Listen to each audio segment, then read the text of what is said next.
Congratulations to Winifredo Gumahad kang Claran Lassi Sikihor. Ang title siyang balak mga pagpanghayhay sa kinabuhing nagkagidlay. Ato ning hatagag pagtagad, congratulations sa ato ang second prize winner makadawat og 2,000 pesos. Yatag sa RSB Life Care Marketing Incorporated. Tagdag na panahon sa akong pag-inusara. Inggalamhan naghiwas sa puno sa tumang kabalisa.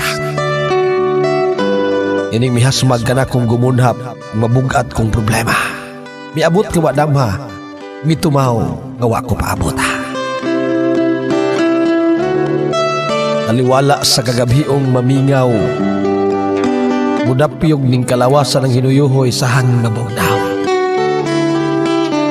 Nako mahanduraw ang nang labayng mga adlaw din kining tiaw og hadla sa kapalaran nga mitumaw sa daklit kanako mipatimaw. Sa akong pagpahulay dili ako mahinanok sa pagkikatulog. Pasunding ning kaisipan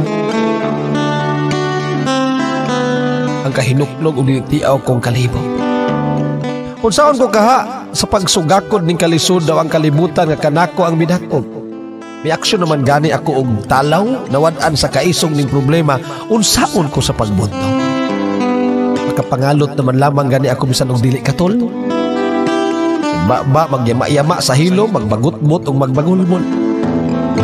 Sa pagtagi kong ning maong balak nang lugmang mataglusok sa luha sa aping midagayday.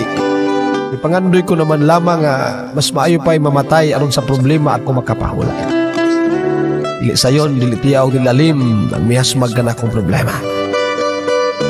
Alaw pa akong kwinta sa medisina sa nagmasakiton kong asawa. Naapay matrikula o guban pang panginahanglan sa anak kong nag-eskwela.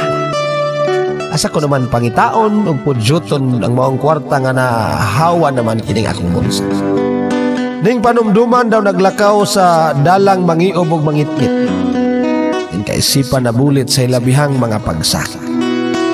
Gusto unta gining na sinati kong kapait kaninyo akong ikapaambit. Pankinsang akong kaduulan, mo'y akong masang. Igo na lamang ako nagpatulo sa bulawanon kong mga luha. Itra kaayo ang kapalaran mihadla og kanako nakigdula. Sa pinansyal asa man ka ako mangita. Sa katawhan mo reklamo ingnon dayon kangawa. Salamat sa akong kadugog akong kagupa. Sa hilom nagpakita sila sa ilang pagpakabana. O langit ng Diyos, akong halang ng Ginoong Hesus.